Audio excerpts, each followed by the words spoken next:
And I'm pleased to have online with me from the West Coast, Olivier Melnick. He was born in France, the son of Holocaust survivors. He's an international speaker on the subject of anti-Semitism, and he serves with Chosen People Ministries. We're going to talk about some related issues, including a new book he's written called End Times Antisemitism, a new chapter in the longest hatred. Olivier, welcome to the program for the first time. Well, thank you, Jan. Thank you for having me. You have a fascinating background because you, like me, were really influenced by Hal Lindsey's late great Planet Earth. Talk to me about that for a second. Yes, indeed. I was born and raised in France, Jewish family, but not religious, not practicing at all. In my early 20s, I met the woman that would become my wife, fell in love with her, and back in France, after visiting in the U.S., she started witnessing to me and sharing the good news from the Bible, which did not impress me. I was intimidated by that. And then she gave me the book, The Late Great Planet Earth, and I started reading it on my way to work every day, and I actually missed a couple of stops on the subway because I was so engrossed in the book. I was fascinated with it. And I got to the rapture, and I panicked. I'm going like, whoa, if this is true, which of course I didn't believe it was true, but if this is true, she's going to leave and I'm going to be behind, I'm going to be left behind, and we're going to be separated. And so I started talking to her about that, and I asked her, is there anything you can do so that you can stay behind, like putting lead shoes or something? And she said, no, but you know what to do to come with us, because we talked about that.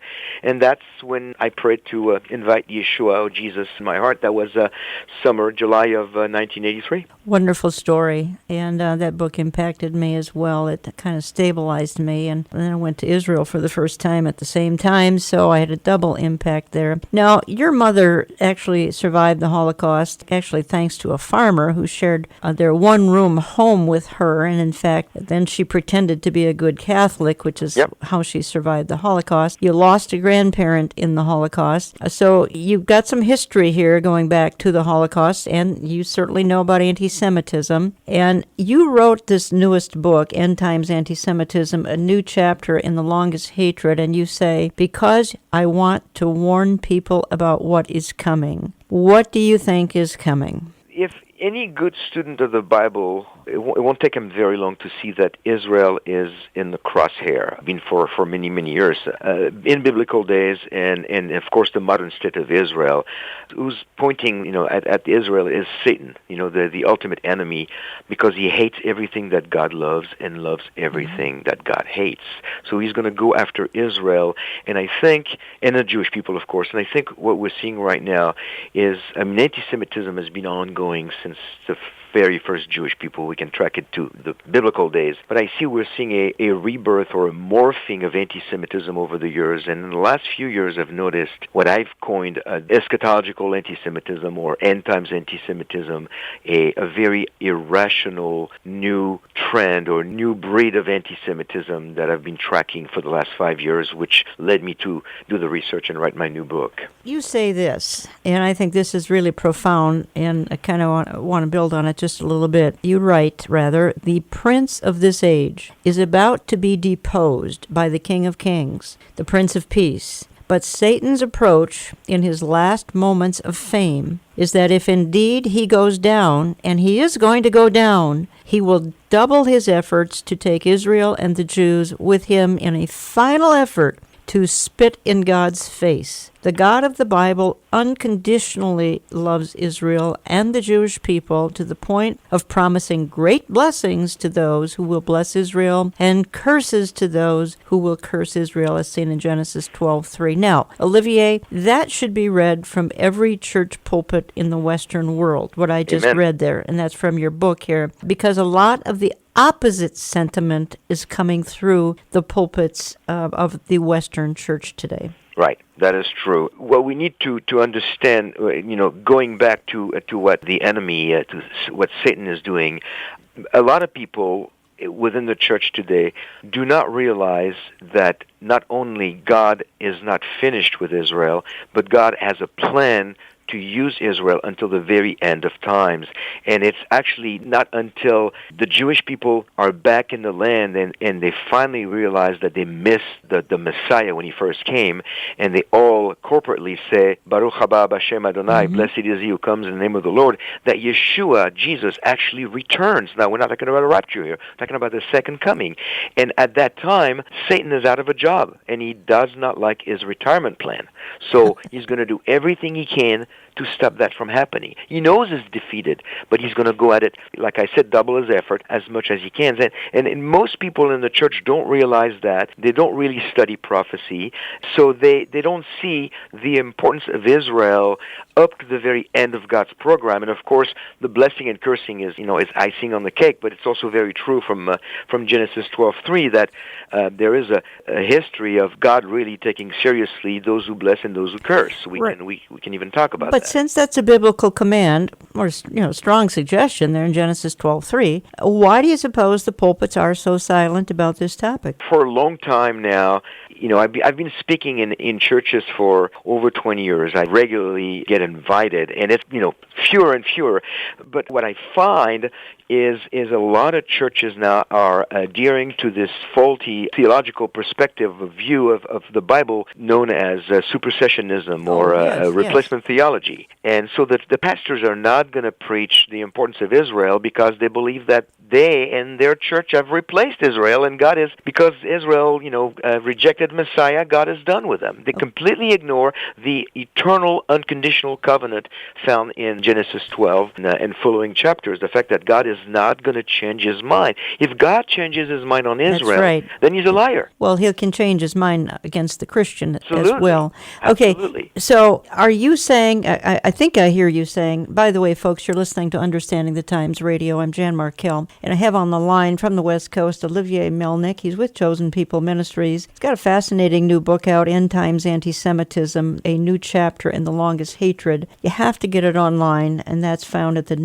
we'll start over. You have to get it online, and that's found at newantisemitism.com, newantisemitism.com. We're not carrying it here at Olive Tree Ministries, and we're not giving out phone numbers today, but find it at newantisemitism.com. And Olivier, you just said something that I want to develop a little bit here, and we need to do it quickly because I have so many bullet points I want to talk to you about. But you said at one time you were kind of doing things on this topic in the churches a little more frequently than you're doing now. And you see, I shared the same thing. As a matter of fact, I wrote about that some 6 months ago, and you even replied when I wrote my e-newsletter about I had open doors to churches 30 years ago that wouldn't quit. I could be doing them 7 days a week, 3 times a day. Today, that is not the case. And it goes back to the state of the church again. Yes. But I hear you saying the same thing, that at one time doors were more open, and now they're beginning to close. Yes, as a whole, the ministry at Chosen People Ministries, we have seen in the last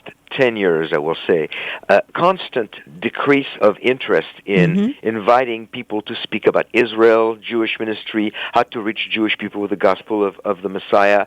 I get invited into a church. Most of the time, if I'm invited, they know the topic, they want to hear it. It's going to be a good response, going to be positive interaction. There's always a couple of people in the audience that are going to be, in disagreement in the Q&A session at the end. But for the most part, the pastor will invite me, and they want to hear it.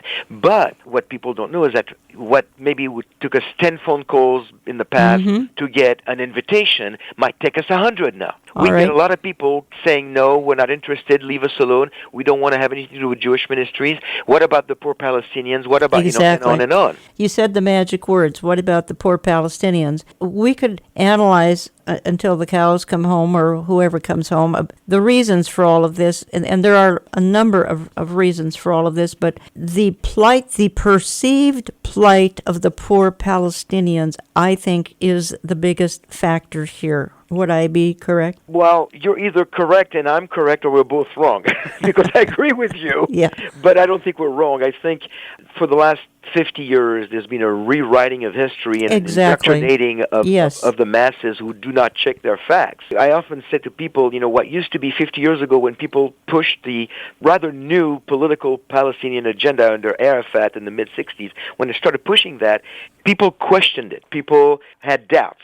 People would look at this new perspective on the Middle East and they would go like, is it true? Are the Palestinians really displaced people? It took a while for people to buy into it, but now, 50 years down the road, the question is no longer, can this be true? Are the Palestinians really displaced people? The question has shifted to now they've accepted that as truth, and the question is now, how can we make sure Israel doesn't go after the Palestinians, the poor victims? It's not even the same question anymore. I'm running into the same thing, Olivier, and I want to insert something else here. I'm trying to say it in a way that I don't want to offend my audience here, but I find that if I post articles about the topic we're covering today, very few of these articles are going to be read. If I do a program like today, my stats will be low, listening stats. I'm just being blunt that somehow people have been conditioned that this topic is not real relevant in their lives, and I think that that's very, very scary. Let me just insert a few other things that I think we're dealing with, Olivier. Talking with Olivier Melnick, Chosen People Ministries, we're dealing with the issue of anti-Semitism, but also how is this topic received or not received in the church? I find, Olivier, that there is a prominence of other theologies that are not helpful. Amillennialism, postmillennialism, Christian Palestinianism, which Jesus was a Palestinian, in other words, which we know is not true. You've already referenced replacement theology, the rise of that in every mainline Protestant church, every Catholic church, and for that matter, a lot of evangelical churches, the rise of the cry of social justice among young people. You've kind of referenced that. A decline in dispensationalism, which would have a literal interpretation of the tribulation, Antichrist, and Israel's huge role in the last days, and particularly the tribulation. All of this is, and then you've got voices.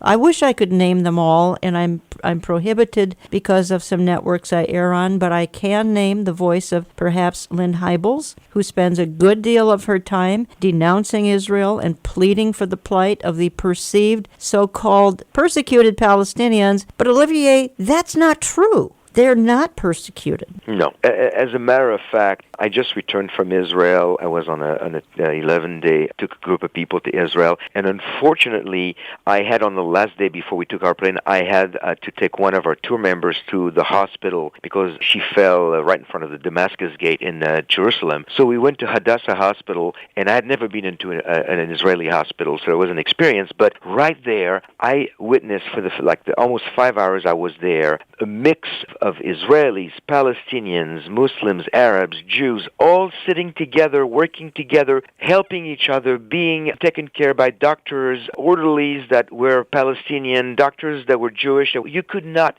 see any animosity. It was just business as usual in the hospital when you take care of people. And it was a mix of both sides. And that's what Israel is all about. And people don't realize that. And most people that buy into the Christian Palestinianism, which what I call Christian Palestinianism, I say it's replacement theology on steroids. Yeah. It's the next step. Most people that buy into that have never been to Israel. They just buy the lies, and they just, the reversal of the role of the victim becoming the perpetrator and the perpetrator becoming the victim. It's accepted.